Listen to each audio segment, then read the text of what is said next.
Welcome to the Nerd Review. This is the show where we talk about movies, TV shows, video games, books, and comic books. Today you're listening to episode 12, and we're talking about Charmed, one of my absolute all-time favorite TV series. It ran for 8 seasons, from 1988 to 2006. It was about 3 sisters who happened to be witches. This was the main idea, the core of the show. Not just about the supernatural, but about family, sisterhood. And damn, did that make for good TV. So let's jump into Charmed.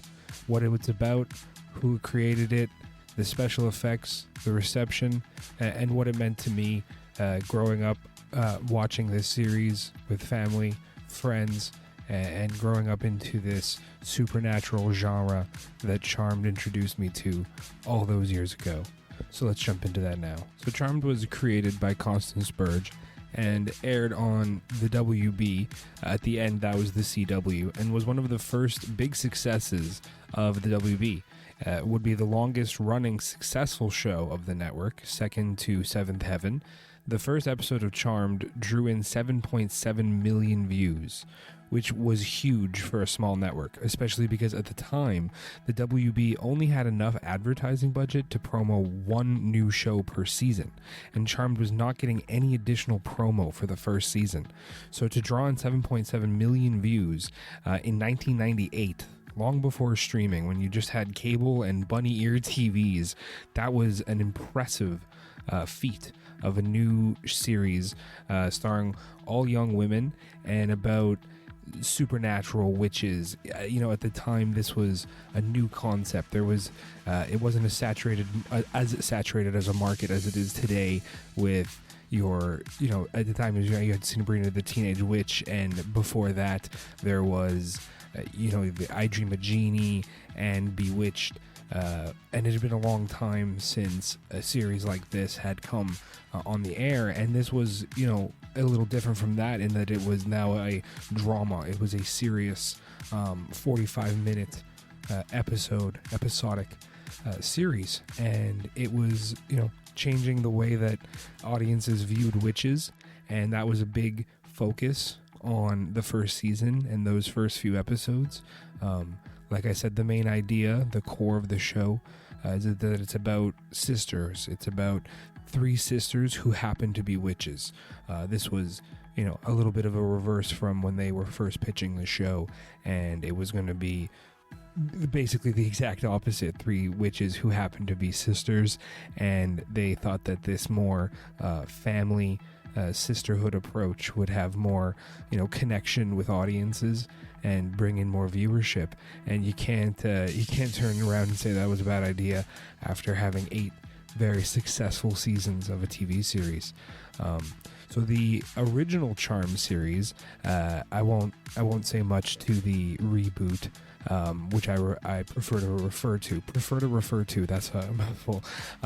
I refer to the reboot in very large quotations more as the rip-off of the original Charm series. Let's be honest, they had a script about the supernatural, and they thought that they would get an audience if they took the Charmed name and put that on their script, which, it can happen, and it happens all the time, but they did they did a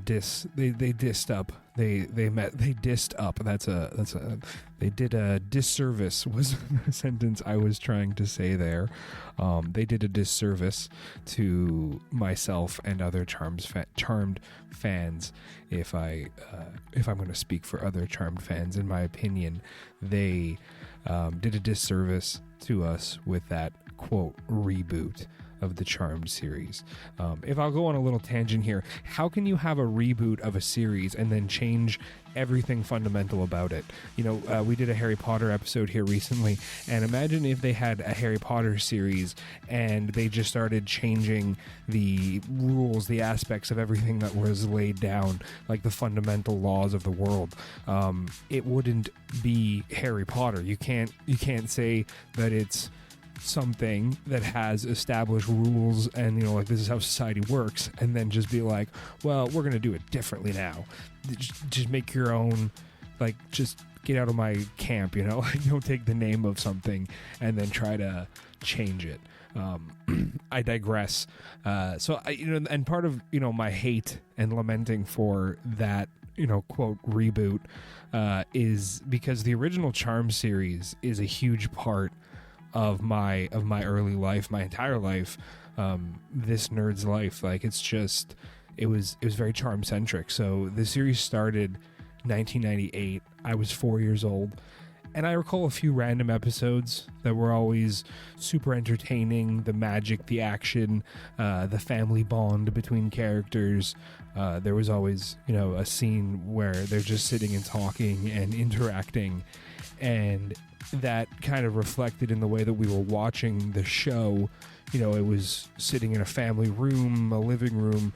At the time, 1998, you had one TV, maybe it was 15 inches. It was huge. It was bigger lengthwise than it was widthwise. No, it was, the TVs back then were not as big as they are today, and so you didn't have as many of them throughout the house. Maybe you had two if you were lucky. Maybe you had a really old black and white one, or a very small one in a second room. And so if you're sitting down to watch TV, it was probably with the whole family. And that was just, it was very family centric. And by the time season 4 would be airing, so it's a bit out of order for me. So yeah, by the time season 4 would be airing, I'm 8 years old now.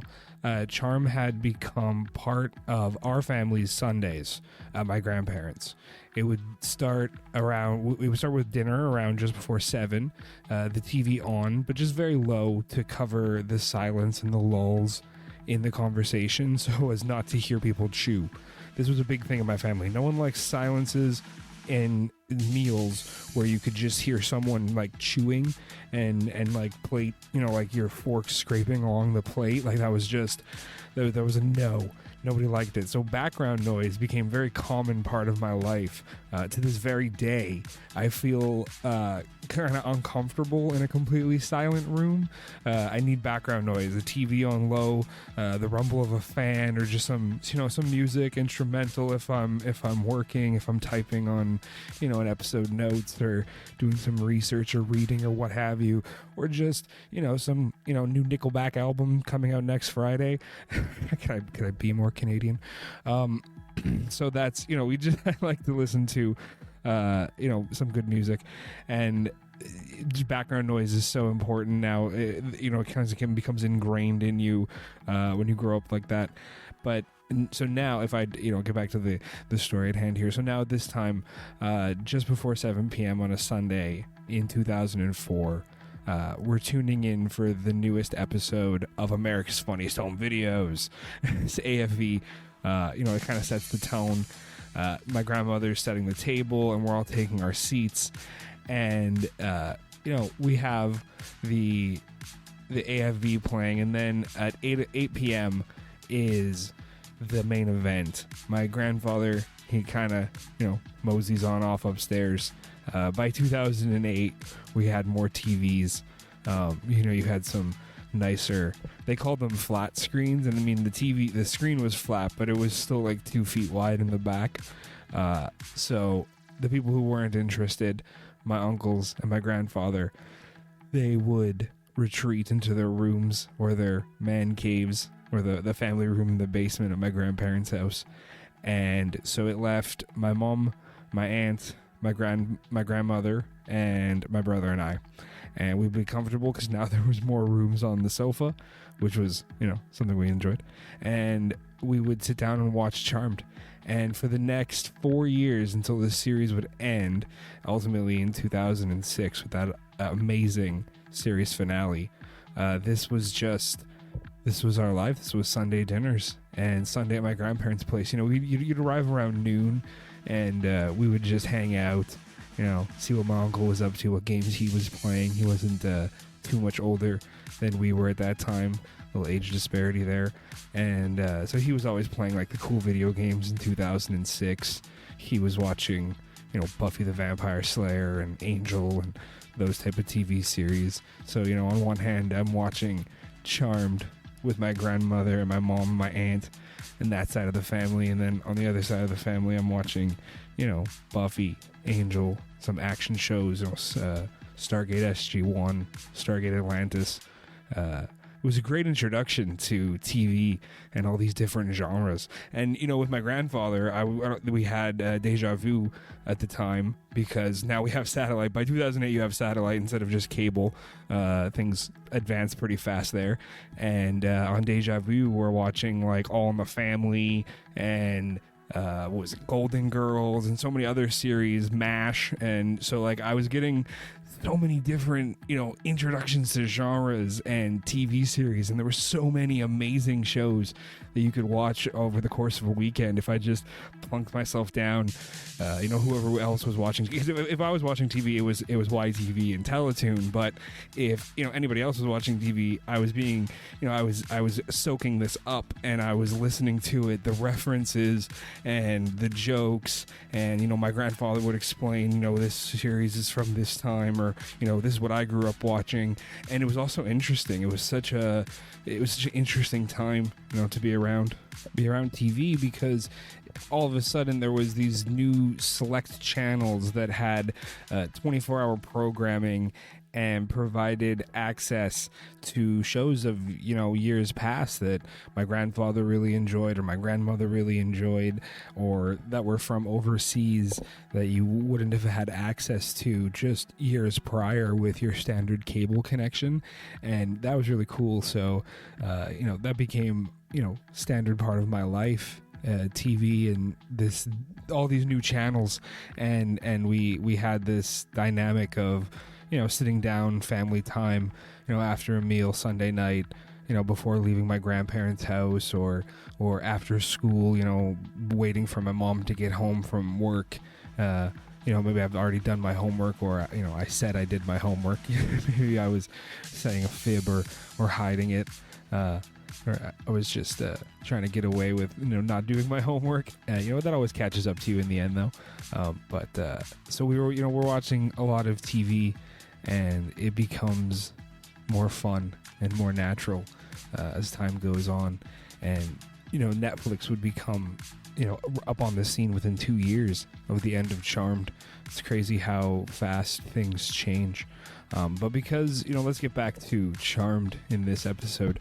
We're kind of all over the place in the history of, how Charmed affected my life here.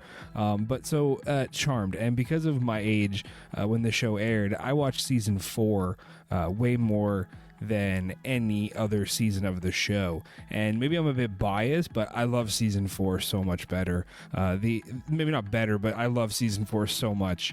It is my favorite season out of all of them. The introduction of Rose McGowan and Paige. We'd already had 3 seasons of Holly Marie Combs and Alyssa Milano and Shannon Doherty up until the end of season 3, which would be the exit of Shannon Doherty. And at the time, I didn't know any of this because I'm 8 years old and I'm just watching season 4.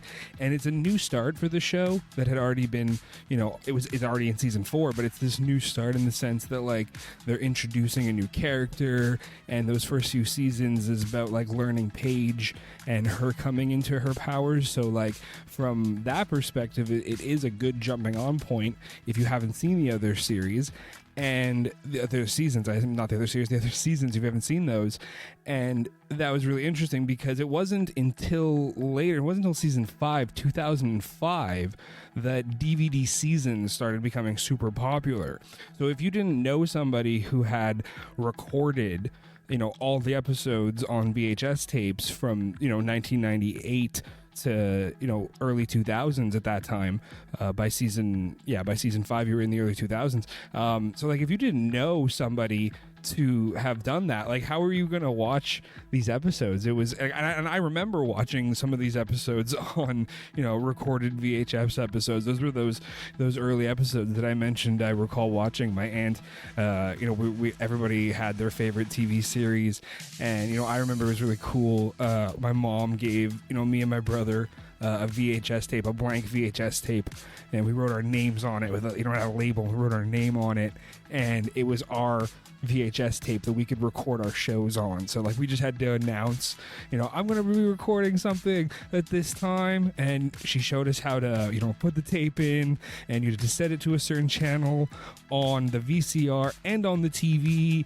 and you had to program it, and it was just so much fun. And so I got to watch, my aunt's tape. She had a Charmed tape that, she would record a couple episodes on, depending on how long the tape was. And she had a few, I think I still have a few of those tapes, the Charmed tapes and her other tapes. She had some TGIF tapes, which was a segment, I think in the 80s or early 90s, as Thank God It's Friday. And there'd be a few like different sitcom shows. I think Sabrina the Teenage Witch was very popular at the time, and that's what she was recording. And at the time I was recording YTV or Teletoon for the daytime programming. So if I was at school or I wasn't at home, I would put my tape in the VCR and I would program it to just record, the whole tape would just be YTV recording or Teletoon just during the day. I would record the Big Fun Friday, the Big Fun Movie Night, I think that's what it was called, Big Fun Movie Night on YTV. I recorded like Small Soldiers, and so maybe you would be watching the tape and it would be the first 20 minutes is just commercials and a random part of a random episode on YTV, and then it's just like that hard like static cut, and it's a different recording from a different day, a different time of a movie, and that's what the whole tape is. So it's just like sporadic. It's just jumping back and forth, and that was the life before like 2005. And you're getting DVD. So by 2005, this series is almost over. It ended in 2006. And in 2005, that's when DVD seasons, as I said, started becoming popular. And I remember the night my mom came home from work, and she had stopped at the local HMV, which is a record store that apparently, now I literally grew up going in and out of these stores, and I never knew this before. The HMV stands for His Master's Voice, which is a super weird name for a company, and it makes sense why they would abbreviate it. I didn't know that until I was looking up whether or not anyone outside of Canada would know what the fucking HMV was. And there's so many random things that you learn prepping for a new episode of a podcast right now. So my mom had just come home, and she has a surprise, and she opens her HMV bag, or she opens her His Master's Voice bag. See, that's just really weird. HMV bag. She opens her HMV bag, and she takes out this purple box set with 6 individual small cases inside, and they have this nice printout, and each one says Charmed, and there's little photos on the back of each one, a little blurb of I think there was 4 episodes per DVD, and there's 6 DVDs. I think if you do the math, that adds up to about 24. The last disc, the last disc only has 2 episodes because it's 22 episodes per season. So the last disc has 2 episodes, and you have like special features or like bonus stuff on that 6th disc. And it's the first season of Charmed on DVD. And my brother and I, who have happily been watching season 4, 5, and 6, blissfully unaware of the history of the first episodes, are ecstatic. We're tiny little nerds, and we pop in that disc 1, and there it is, this amazing, beautifully created menu. Well, first there were the coming soon to DVD ads, because it's still the world of commercials and advertisements. And then there was the amazing, beautifully created DVD menu. And that first night we watched the first 4 episodes, because if my mom, she gets home around 5 after work, maybe 5, it's closer to 6 if she stopped at, His Master's Voice, HMV, which it would be in the mall closest to our house. So in a little bit of a detour, we have dinner, we watch the whole disc, which is 4 45-minute episodes, and so it's time for bed. In 2005, I was 11. And I remember, this is a vivid memory for me. After everyone has gone to bed, I was still so excited to watch more episodes. I snuck out of bed and back down into the TV room, sat super close to the TV so I didn't have to turn up the volume very loud, and I popped in disc 2, and it was about halfway through the 3rd episode on that disc, so about episode 7. And that is probably around 1 a.m. now when my mom had gotten up and came out into the living room. And she's just like, what are you still doing up? And, I don't remember the exchange. I just remember having the blanket wrapped around me, sitting in the darkness, like maybe a foot from the 20-inch TV screen. My computer monitors that I'm using right now is bigger than what that TV was at the time. It's hilarious to think about. And I had the volume on like 3 or 4, and I was just captivated. Those episodes were like Dream Sorcerer and Dead Man Dating, which has John Cho, very young John Cho, as a guest star, one of the early guest stars. These episodes were amazing. I was so captivated. Wedding from Hell, I believe, is one of those first episodes. I'm not sure if that was disc 1 or disc 2, but those were just I vividly remember that first night, and having that box set. And then subsequently, maybe just a few months later, they probably started releasing them, like cranking them out. So like season 2 was available, and then season 3, and at that point they also realized that instead of releasing this big box set with 6 individual cases with individual DVDs, if they put the little disc holder on the other side of that little individual box, they could reduce the size to 3 DVD cases inside the box set. I find it hilarious that they had to produce that. It cost money, and they were like, yeah, just 1 DVD case per DVD. That's cost effective. And then like shortly thereafter, it was like, maybe we could reduce that. It's costing us a fortune. I always find that kind of hilarious in hindsight when you think about things like that, like production costs on a product, and you wonder, like, how did they not think of that first? Now, I finally went to bed that night exhausted and elated with a head full of fantasy and magic. And in my opinion, those many Sunday nights with the family and that night with those Charmed DVDs, it's the foundation that became my passion for nerd everything, nerd entertainment, for fantasy, witchcraft, Buffy the Vampire Slayer, Supernatural, Charmed.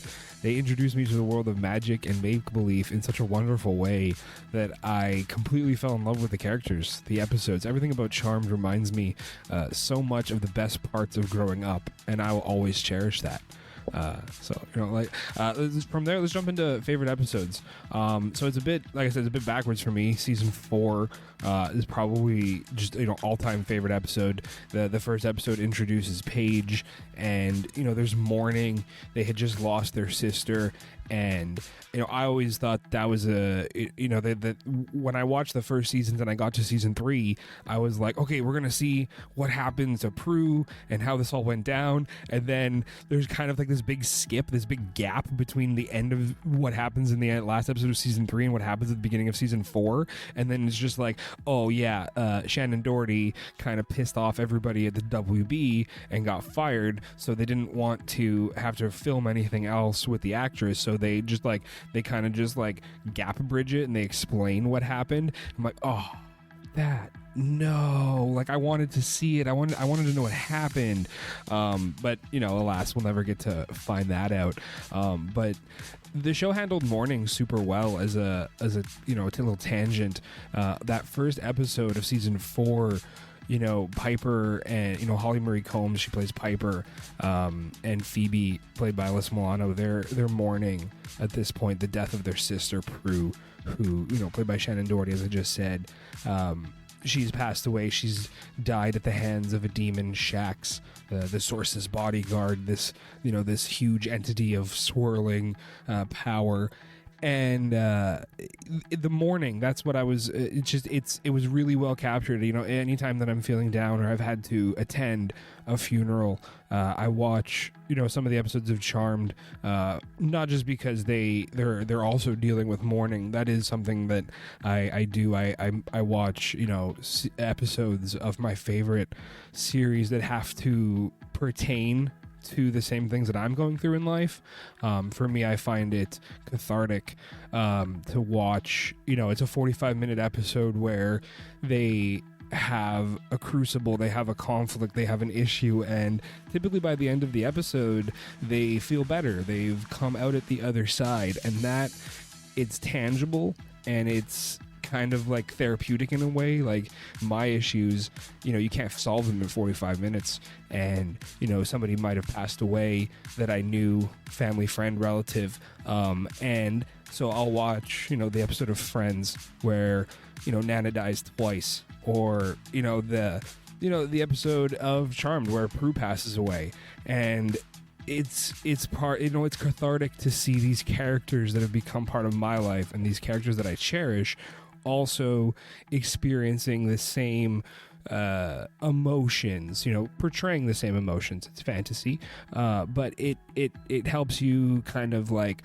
maybe you cry during the episode, maybe you eat a whole thing of ice cream and you kind of just feel a bit better by the end of the episode, like those characters do. That's something that I've done for most of my life, how I've gotten through a lot of hardships and stuff, is watching those emotional episodes that I have to believe that, or I choose to believe that the people who wrote them have also experienced that. The people, not just the people who wrote them, but the people who acted in them, that they've also experienced loss, and maybe they're touching into that, they're tapping into that to portray these emotions. Maybe that actress lost a friend, a brother, a relative as well, and when the time comes to read that script and sit there in that set of a funeral, that maybe those are real tears, maybe they're drawing on experience and that's how they act, and it's cathartic. That'll be my my word on that little tangent about mourning, and the way that they portrayed mourning is really well done in this series. And then season 4 just kind of has so much amazing different episodes. My favorite character is Cole, hands down. He has such a great character arc, and his relationship with Phoebe is, they had this example of a relationship that just doesn't work and can't work. No matter how hard they fought or loved each other, evil and good couldn't be together. And that was, the opposite to Piper and Leo, these two, innately good people who come together and can surmount and overcome any obstacle that they face and end up together, no matter what. That was the idea between the two relationships. And in Phoebe's case, she had to, love Cole and, accept that she wasn't supposed to be with him, and that he wasn't good for her, or was, like her, her true love in that sense. He was a love, but he wasn't her true love. And so my favorite episode from season 4 is Black as Coal, the episode where we learn a bit more about Cole's past, and they introduce this demon Sykes. So Cole, his if you're not unfamiliar with the series, his demon half is Balthazar, and the special effects. To take a moment for the special effects, they did such an amazing job on Cole. They cast so Julian McMahon played he played Cole, but his demonic self is called Balthazar. But to do the effects of his transformation, instead of putting Julian McMahon in makeup or prosthetics, they cast another individual, Michael Bailey Smith, who is actually not just Balthazar. He played the Grimlocks. He was actually the Source. If you're familiar with the series, you know who the Source is. But yeah, he was Balthazar. So he was Cole's other half, this demonic half, and he's a larger actor.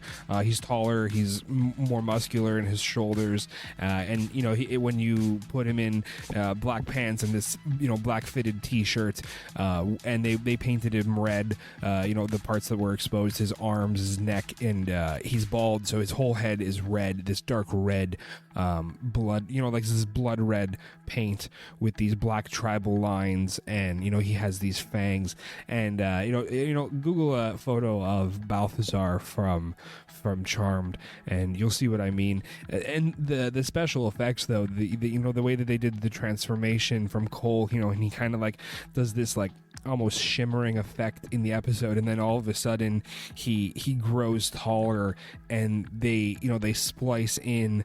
Now it's this bigger actor who has all of this special effects done, and it's amazing. They're throwing energy balls at each other, which is now they have the practical. They have this bigger actor who has some special effects makeup on, and he's whipping his arms around, or throwing up his arm, kind of like in the motion that you would like throw a ball, but instead he's throwing an energy ball. It's this ball of whirling energy that if it were to hit a human or a mortal, they would instantly disintegrate. If you've watched The Mandalorian recently, when he shoots at one of the bad guys with his laser rifle and the guy just disintegrates.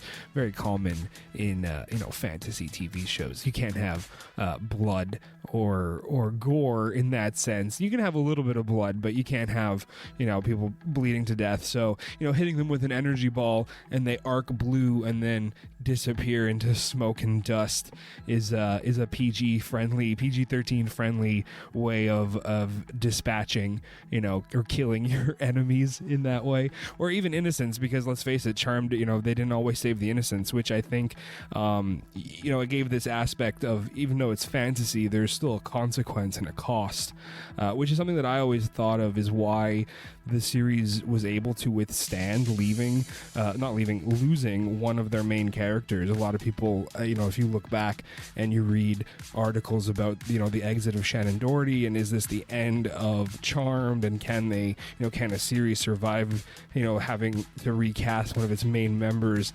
And personally, I think one of the reasons why I was able to do that is it really gave the show this depth, that there was stakes. Obviously, if you understand the background, that it was just, the disagreements between the actor and the production company. But in the show itself, to an 8-year-old, that's, I'm coming from my perspective as an 8-year-old watching this TV show. It gave me this idea that the show had stakes. Like these characters could die at the end of any episode. In my mind, that's how I, viewed it, and it was very interesting from that perspective. It was the characters were, a little bit more three-dimensional for me. I thought of them as like not these invulnerable, magical creatures. They were like they had consequences. And all of season 4, they're going after the Source. In some parts, the Source is coming after them, and he's responsible for the death of their sister. So like that's high stakes. That's that's impactful. So I always thought that the show had this really well-rounded grasp on life and death, and the stakes are high. They have magic powers, and they're using these sometimes lethal powers to protect people, the innocents, from these other magical beings that have just as powerful, just as lethal powers, and caught in between are do-gooders and innocents who would be, trying to make the world a better place. And that's one of the things that always stood out for me in Charmed. It's and just supernatural series, as the like. There's always this, idea of good versus evil, and it's about more than just raising your axe or your sword.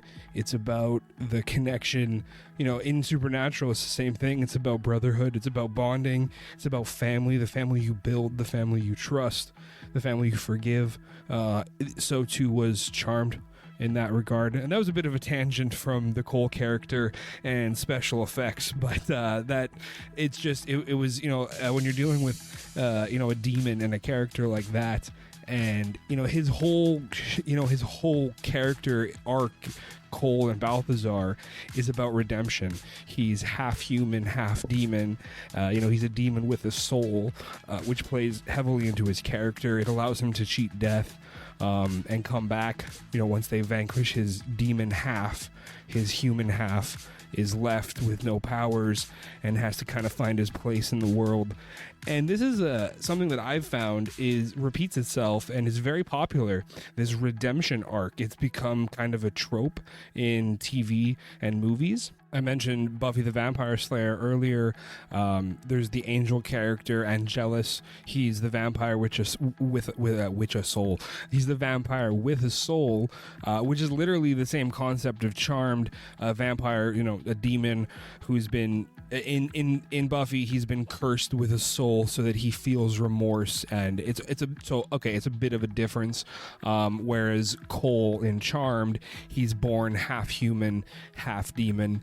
And the idea is that his demon self had subjugated his humanity for hundreds of years until he meets Phoebe, who falls in love with him and sparks his humanity. And the more she loves him, the more he has power over his demonic self to be a good person, to fight against his evil nature and prove himself worthy.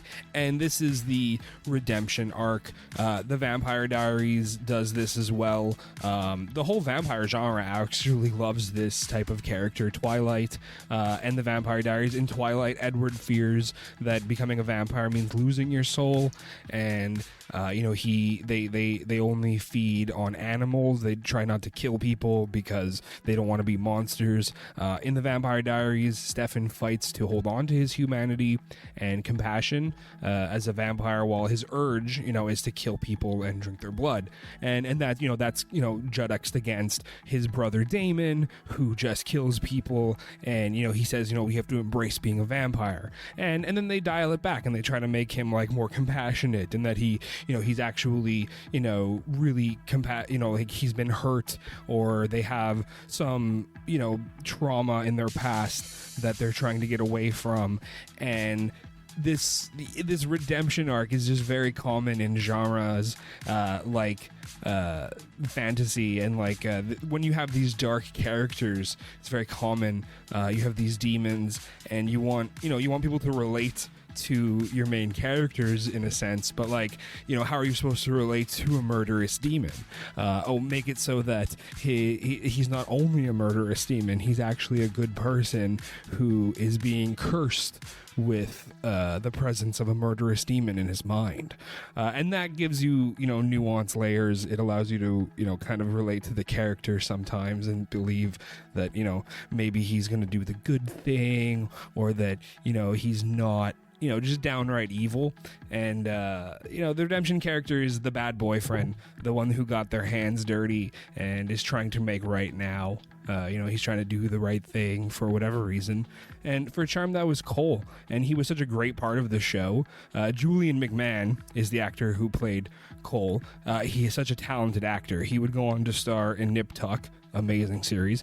He was also Doctor Doom in the OG Fantastic Four movies, which I think he played amazingly. He was also in the super obscure TV movie called Another Day from 2001, which actually also stars Shannon Doherty, Prue from Charmed, which is during season 3 of Charmed. It came out in 2001, which Cole and Prue, so both the actors were actually in Charmed, so they must have been doing it like going from set to set. And according to Hollywood Reports, the two were actually dating at the time, so it would make sense that they did this extra project to like spend some time together. Another Day is actually a pretty good movie. Hard to find. The only place I could watch it was like an entire recording of it on YouTube, and the quality is definitely under 720.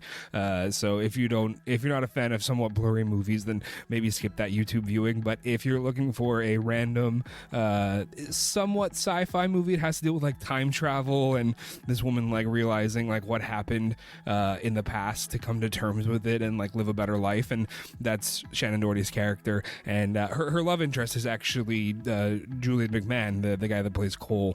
So I always found that funny that they starred in this little movie together while they were literally still, depending on what the time, they must have been literally filming this, like the One Day Charmed, one day this other movie called Another Day. And yeah, I find that really funny when things like that happen and the schedules are so similar, and they're literally in two similar projects at the same time. So that was funny. So let's get back to Charmed here a little bit. Now, once I had seen the earlier seasons, my favorite list quickly changed. So my second favorite is Chick Flick. That was such an amazing episode. The Demon of Illusion was really cool concept, the way he spread evil through movies and bringing characters to life. And the end of the episode basically becomes a Scooby-Doo chase around the manor. The Demon of Illusion has taken characters from the movies, so like Bloody Mary and this guy Ted Bunyan or Ted Bundy or something. I think that movie was made up, and he took them off the screen and sent them after the Charmed one. So that was really fun concept. And one of the movies is one of those fake with movies within the movies kind of deal. It's called Kill Before It Dies, and it's supposed to be Phoebe's favorite movie. And I assume it's supposed to be like the movie Them from 1954 with the big giant ants. That's the impression that I get. It's black and white, and you get these characters, Sally Mae, and the love interest from the movie, the Kill Before It Dies, is Phoebe's like her idea of this Billy, this character in the movie, is her idea of like the amazing love interest, and that's the first person she had a crush on and whatnot, and he gets pushed out from like the big screen, the Demon of Illusion. He gets tackled and he falls out of the screen, and he's like black and white, and it's really well done. To throw back before what I was saying about VFX, they did a really good job of making him look black and white. So he's again, it's just his hands and his face, but they did all this silver makeup all over his face, and they kind of put gray in his hair, and then they kind of reverse engineered it. At one scene, Phoebe is trying to make him look like he has color, so she's putting makeup on his face. And clearly at this point, the actor doesn't have the silver face paint on, but they share a kiss. Phoebe's always been in love with this character, and they share a kiss. And when she kisses him, his lips go back to all being silver, as if she's wiped off the lipstick, or the makeup, like the face, the pink color makeup, if you will, the skin color makeup, the whites, like blush that she would have put on him, the peach color, and she's wiped it off to reveal that he has no color, that he's black and white, or he's from a black and white movie. So it's all this silver underneath, so his lips are all silver again. And I found the reverse, just how they decided to portray that this is a character from a black and white movie was so well done. And when you're looking at a series from 1998 that has 22 episodes per season, and in 1998 they did not have as big as a budget as they did towards the end. Towards the end, they had like a $2.2 million budget from the reading that I did on the background. And so when you think about the VFX, and that towards the end of the series they had 90 special effects shots, and half of these, maybe not half, but a good majority are practical effects. They used a lot of wires, which at the beginning of the series was new. It had just come over from Japan, and not a lot of people were trained on it, so they were doing a lot of training with wires and pulling people across the room to portray like how Prue would her magical power was to move people with her mind. She had the telekinesis, and then they had the freezing aspect. Piper, Holly Marie Combs, she was able to freeze people, and they did this with having everyone hold their place, and then filming again. And it's a layering, like I said during other episodes, it's a layering of the practical effects with the special effects, and Charmed did such an amazing job of that. 22 episodes per season, with putting out an episode every week, and having such a tight schedule to do some pretty amazing special effects. And towards the end of seasons, when they had gotten some of the standard things down, if you watch the special effects, they have a bonus disc with the seasons, these amazing seasons that I was talking about earlier, on the making of special effects. And if you've watched the series, one of the ways that they can, I guess, teleport from place to place, they call it orbing, and there's all these blue and white orbs of light, if you will, that surround the individual and they go from one place to another, and they can do that with objects too. So if they were to have this ability if they were to have this ability of orbing, if a character had this magical ability and they were to call out for a shoe, the shoe would glow with all these white orbs of light, and it would disappear from the table or the ground, and it would appear in their hand. Or if they made like a throwing motion and they said like shoe, and then they pointed in your direction, they would magically orb the shoe at your head, which is supposed to be another form of like telekinesis, which kind of played in to writing in a new sister, because they're all supposed to have similar powers, or sorry, no, they're not supposed to have similar powers. They're supposed to have 3 distinct powers. In the first episode of the series, it's explained that the Charmed Ones, the whole name of the series, are 3 magical sisters that would have one would have the power to move objects with her mind, the other would be able to stop time, and the third sister would be able to see the future, premonition. So when Shannon Doherty left the series, the sister that they reintroduce, or that they not reintroduce, well, sort of reintroduce, the sister that they introduce has to have the power of telekinesis. And to come up with the idea was that this was their half sister Paige. And it was so like, and again, I didn't know any of this until later, until I would watch this series. It worked really well, because in the early season 1, season 2 and 3, it was established that the Charmed One's mom, Patty, played by Finola. I'm getting my names here mixed up. So Patty was played by Finola Hughes. I thought it was Fiona. It's Finola Hughes. She left their dad. He's immortal, she's a witch, and she fell in love with her white lighter, which was supposed to be the symmetry between, like Piper falling for Leo, who is, I don't think I mentioned it until now, he's also their white lighter. He has, these magical abilities to orb and do all these amazing things. And so you find out in season 4 that Patty, that's the name of their mom, played by Finola Hughes, that she had a daughter with her white lighter, and they gave her up and they kept it secret because they were worried that like they wouldn't be allowed to have their charmed destiny, because the Charmed Ones is only supposed to be 3 and not 4. And so they bring back Paige in, and now she's half white lighter, and so that's how she can move objects. It's it's influenced by her white lighter half. And I thought that was creative writing. It was decent. It was a callback to things that had already been clearly established. So like it had been clearly established that like Patty and the mom had left the husband, Victor, who's also the only person in the entire series who got recast, actually. Well, I'll get to that in a second.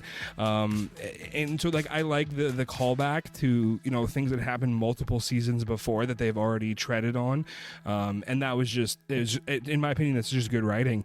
Some people online I've read that they said that the producers and the writers had struggled with keeping a vision for the show, and that it changes from season to season. And I mean, that's kind of common in your bad guy episode, different bad guy per episode per week, and then you kind of try to introduce like gradually arcs that come around. So to be able to write in a new character, a main character, on such a like our main character's leaving, not like maybe they had a completely different vision for season 4, but to be able to write in that new character, write in Paige, and have Rose McGowan join the series, and then be able to use the staples of what you've already introduced into the world of Charmed, I think that was an amazing example of just really good writing, in my opinion. And to go along with the good writing was really good casting and retention of these supporting actors who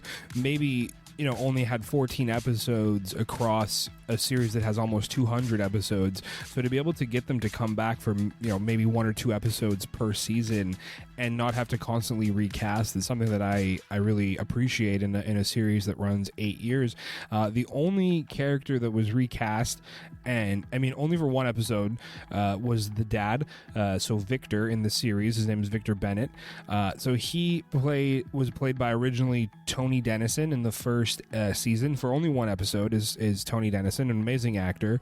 And then later by season 2, when Victor's character would reappear, he's played by James Reed. And in my opinion, it was an amazing recast because James Reed, he's just such an amazing character. He plays their dad so well. He connects with the actors. He connects with Piper, Phoebe, and Prue in season 2 and season 3 so well. And then in the later seasons, he has like a really good relationship with Paige, and I think that's they kind of they introduced it really well. And like, it's not, she's not technically his daughter, but she's the sister that of to his daughters, and so he really accepts like this is another one of his daughters basically, and he cares for her, and you see that his affection is very evident, and it was very well done. And all of these characters, the parents, the grandparents, so the dad is Victor and the mom is Penny, and they're all introduced very early on. So in season 1, there's a flashback episode called That 70s Episode, and in that episode you were introduced, so they had already mentioned and talked about Grams and their mom, and in that episode they introduced Finola Hughes as as Patty, and Jennifer Rhodes as Penny, who's known as Grams. So those characters have been around since literally season 1, and they would be guest appearance. A lot of the times they come back as ghosts, because they've unfortunately passed away throughout the series. That was something that the sisters had to deal with, that their mom passed away very young, and that they're raised by their grandmother, and then it's the passing of their Grams that releases their magic and gives them back their powers, because you find out that in this episode, that 70s episode, it kind of explains why they only receive their magic in the first episode of the series when they're already in their 20s. It's because of this episode, or what the events of this episode that takes place almost 20 years before the show starts. Supposedly there's this warlock that comes after their mom, and he wants their powers, and he knows that her kids are gonna grow up to be the charmed ones. They don't really get into how he knows that. If you wanna, I like to fill in the gaps, or maybe I guess it's fan fiction that I haven't gotten around to writing down, but if you will, fan fiction is that there are they introduce seer characters and other evil characters, demons that have the ability to see different versions of the future. Kind of like Phoebe has the ability to have premonitions that allow her to save innocents and save her sisters and stuff. So I assume that this warlock, this bad guy in the 70s, has come across some sort of information from a seer, or somebody has a big crystal ball, and he's been provided with some information. So he goes after Patty, and then in this episode they decide that the best thing for the girls, for the young girls, they cast all these young versions, just of Piper and Prue, because in the flashback episode the mom is supposed to be pregnant with Phoebe, and they don't know that yet, and so they only had to cast 2 of the main cast, and the casting again is amazing. The young girl who plays young Prue, they look like it looked like it could have been Shannon Doherty's daughter. Like, that was how well cast it was, and that I just you have to give a round of applause to casting. I mentioned it in the Harry Potter episode, and no, it's sorry, in the Scooby-Doo episode. I mentioned it last week in the Scooby-Doo episode when they cast Matthew Lillard as Norval Shaggy Rogers. That's just like the living embodiment of a character. So when you have casting, and these individuals that are casting or responsible for casting, they just have this, they have to look at thousands of people, and sometimes they have a drawing, sometimes they just have an outline, and you have to just kind of feel it or you don't feel it. And I think it's a really incredible feat when you cast so well that you're able to somehow find a resemblance between two people who aren't related at all, and you're just like, yeah, that's them, and it comes off. You're like, whoa, like that could be, like, yeah, just a little, basking in the other people's talent, really. And that's just another part of something I loved about Charmed. Really good casting and retention of these characters. And there's some other great guest stars that pop up in just season 1 alone. In one of the later episodes, Love Hurts, the first Leo-centric episode, or the second Leo-centric episode. So the first one would be earlier in the season when you find out like what Leo is, that he's a white lighter and that he's there to protect them, but he's fallen in love with Piper and he wasn't supposed to, so now he's all conflicted and he's not sure if he should come around anymore.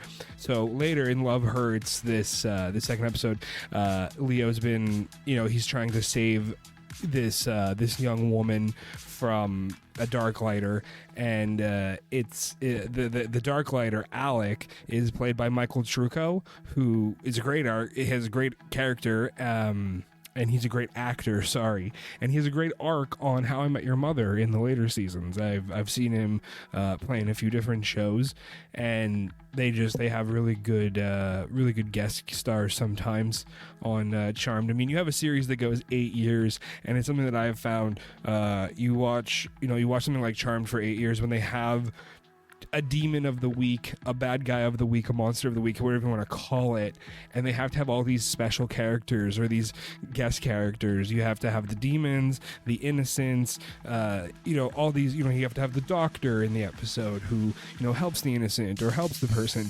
That if you watch a series like that and you're watching another show that's playing around the same time, you start noticing the extras, and you notice like, oh, hey, that person was in How I Met Your Mother, or that person was in Seinfeld, or that person was in Friends, or that person was in CSI. And then it's really cool too, because then maybe a few years later you'll be like, oh, hey, that person was in all of these other shows and now they're the lead of their own show. And the best example I can think of that is TJ Thine.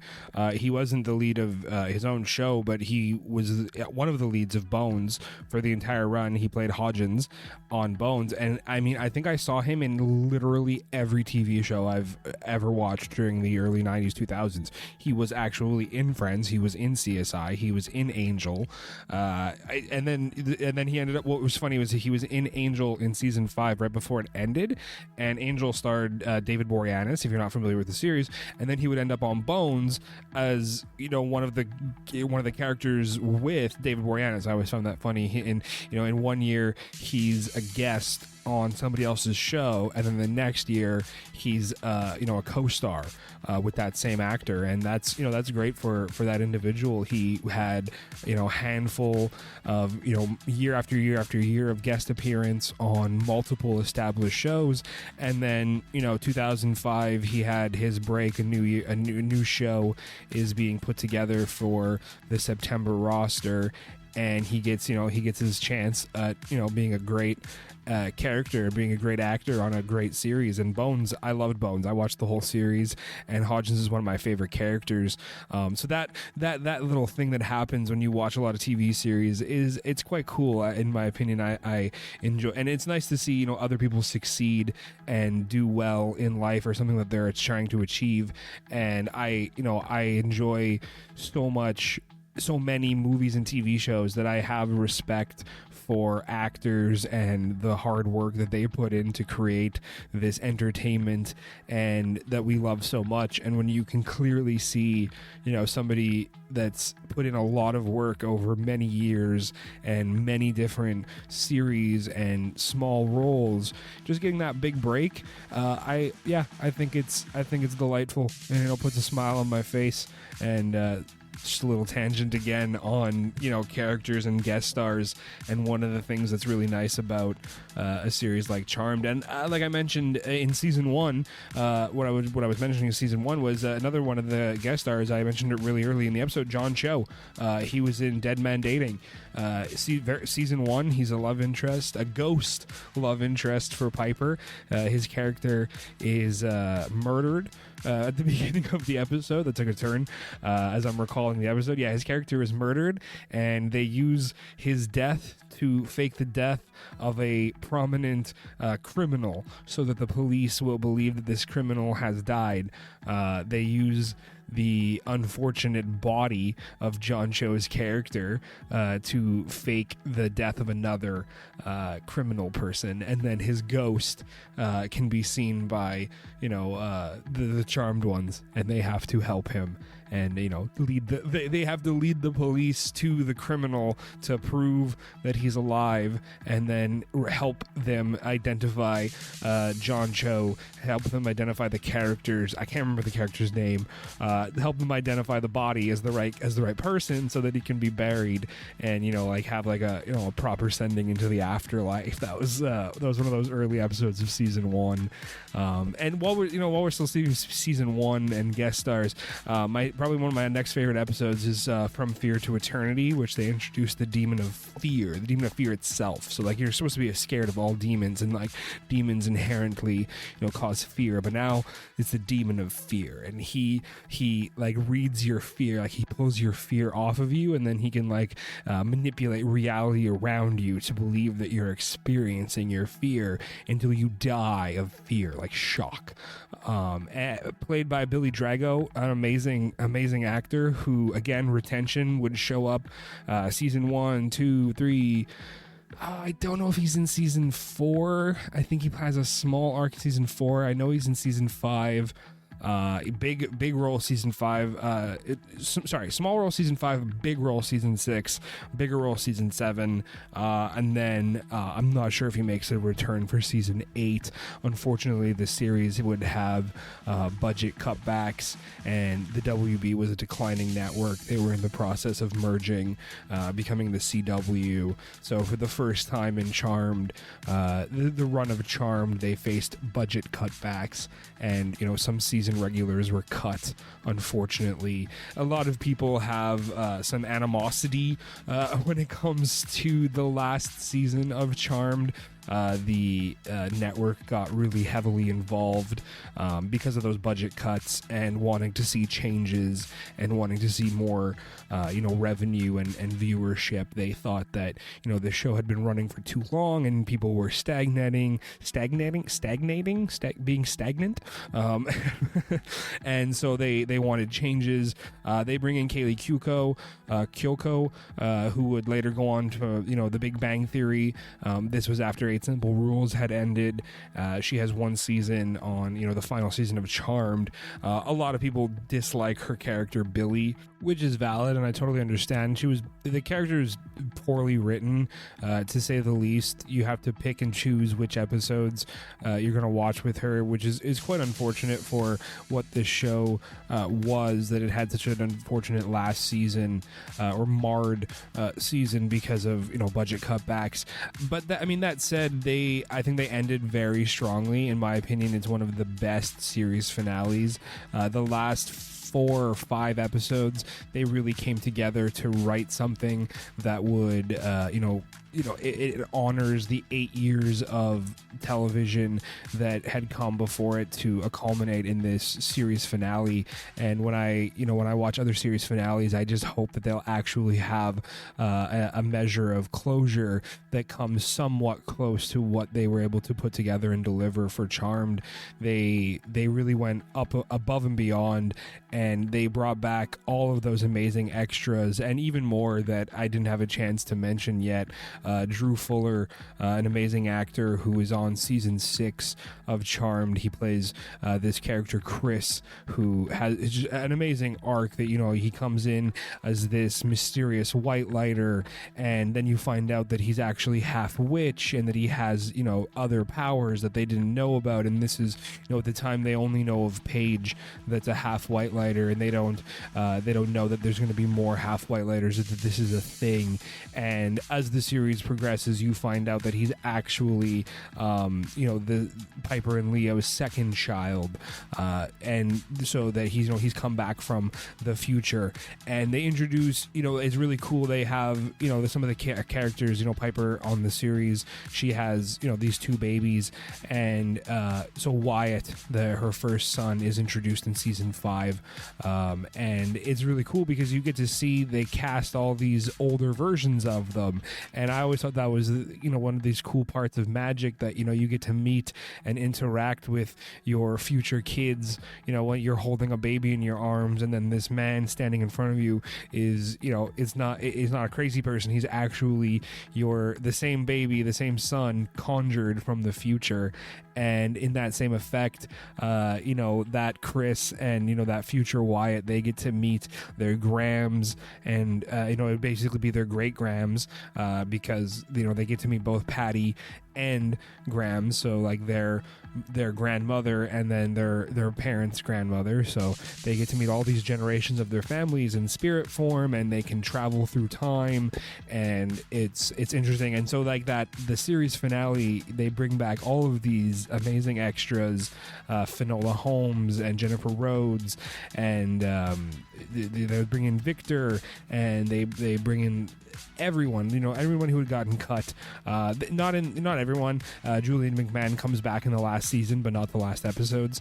So they managed to do so much, and they do flashbacks and flash forwards, and they have this amazing score, this Charmed score that I listen to. I mentioned I listen to this instrumental music when I'm working or I'm studying, and one of them is the Charmed score, which plays in a few episodes. They kind of use, if you listen to the credits of any episode that airs on a streaming platform, or if you have the DVDs, it's that song, and there are episodes that use portions of it. But in the last 4 minutes of the series finale, I'm pretty sure they play almost the entire score from beginning to ending, and it just has these rises and swells that it really captures the whole series. And there's this magical, I don't know what to call it, effects in the song, like a wind chime almost, and it really encapsulates what Charmed is. When there would be something magical happening, or all the characters would raise an eyebrow and they would hear a noise, that's the special effect you heard, and they incorporated it into the score so effectively that it's just so delightful to listen to. And yeah, they really did such an amazing job on that series finale that it set the bar so high that there have been some really disappointing series finales. Let's put it that way. Charmed hit it out of the park, and they left the ball. They left the ball. They left the bar really high. In my opinion, for series finales, you have to sit down and realize that your show affects people deeply. You bring it into your house. I've read different articles and different opinions on what it means to watch a series for 8 years, to sit down periodically, and they use these terms to invite these characters into your life and into your home, and you build routines around these shows. And it's at the end of, maybe you watch it at the end of the week, or you watch it with a viewing party or with your friends, and then it becomes even more than just viewing the episode. Now you look forward to the conversation after the episode. And in modern times, we've taken that to the next level, where they have TV shows that follow. The Walking Dead became such a big show that they had talking, I think it was called The Talking Dead or something like that, where they had a post-show where everyone just talks about what they had literally just watched, and that was televised. People wanted to be part of this conversation. You could be part of it on Twitter, and you could watch it live, and there was this live audience, and there was a host, and it was the idea of what people love doing, watching a show and then talking about it amongst their friends. It's what spurs the internet and online discussion and Reddit and chat boards. It's just this modern version of just having a conversation after watching something you enjoy that becomes it's just so important that like you can't just end a show without closure or without care or thought to like, you know, these characters existed for so long and now you're taking them away in a sense, you're taking them away from their audiences. And a lot of people, myself included, I choose to believe that the show doesn't end just because the cameras stop rolling.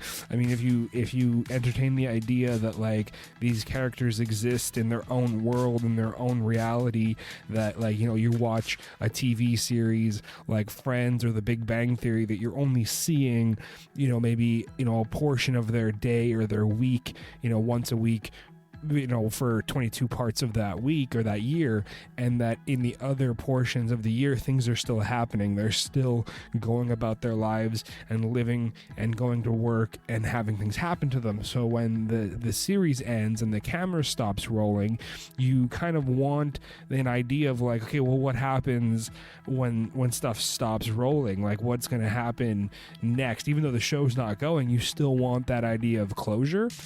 In the form of Charmed, actually, and a lot of these genre shows, these supernatural, these magic shows lately, they've actually continued in comic book form. So Charmed had a season 9 in comic book. I haven't had a chance to read that yet, but it's on my ever-growing list of comic books. Buffy the Vampire Slayer did the same thing. Angel did the same thing.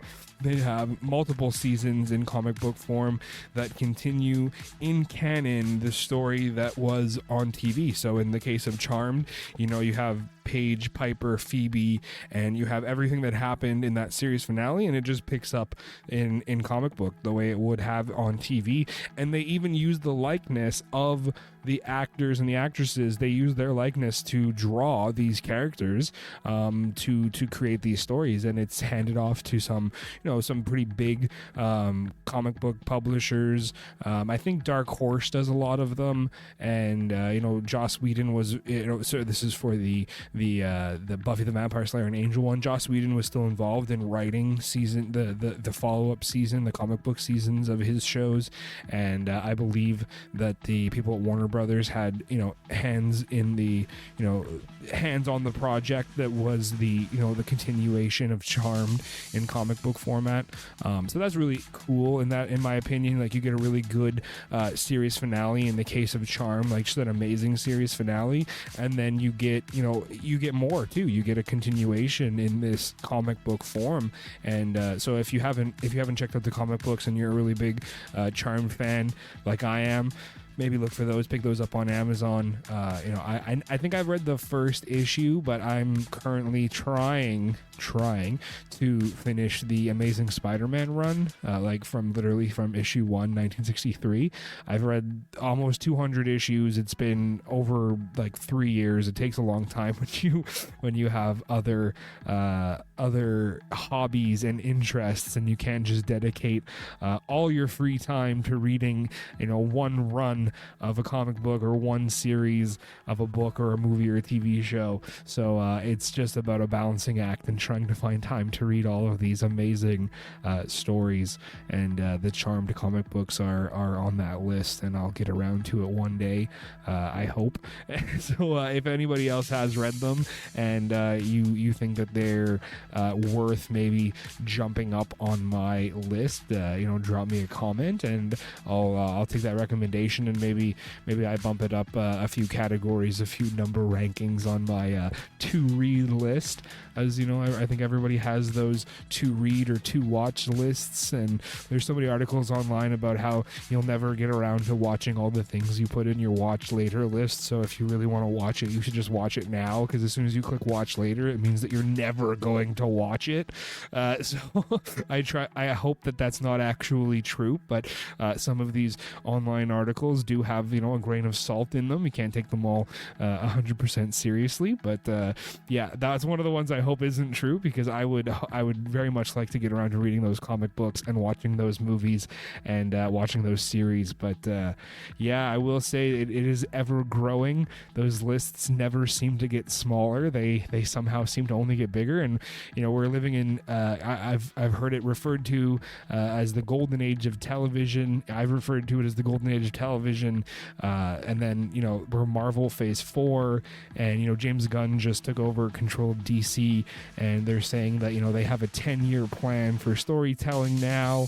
And so it's just like, and then that's not even getting into Star Wars or anything new that's not part of these worlds. But like, it's daunting. It's a world of entertainment that is like, there's so much to enjoy. It's almost like a level of overload. I mean, we're only talking about watchable media, not even video games. I mean, comic books are you read them, but we're not talking about video games or anything at all like that. There is so much entertainment and content to absorb and enjoy that it's a bit daunting, but that's what this world is. It's like I said, that's what this timeline is right now. It's so enjoyable. There's so much fun to be had and conversations to be had. I'm having a blast doing this podcast, and this is where I'm going to end the episode because I'm rambling a little bit here at the end. We've talked about Charmed Season 1, what it meant to me, the amazingness of that series. If you're a Charmed fan and you want to talk more Charmed, drop me a comment. You can find me on Instagram, on Twitter. I even have a Discord account. It's all The Nerd Review or The Nerd Review _ podcast. You can find me there. You can find me on The Nerd Review .ca, Amazon Music, Spotify, Google Podcast. Getting a little tongue-tied here at the end. And that's episode 12. I hope you've enjoyed this episode. If you haven't watched Charmed, I strongly recommend it. You can find the DVDs, you can find it streaming, and it's a great series. Give it a go.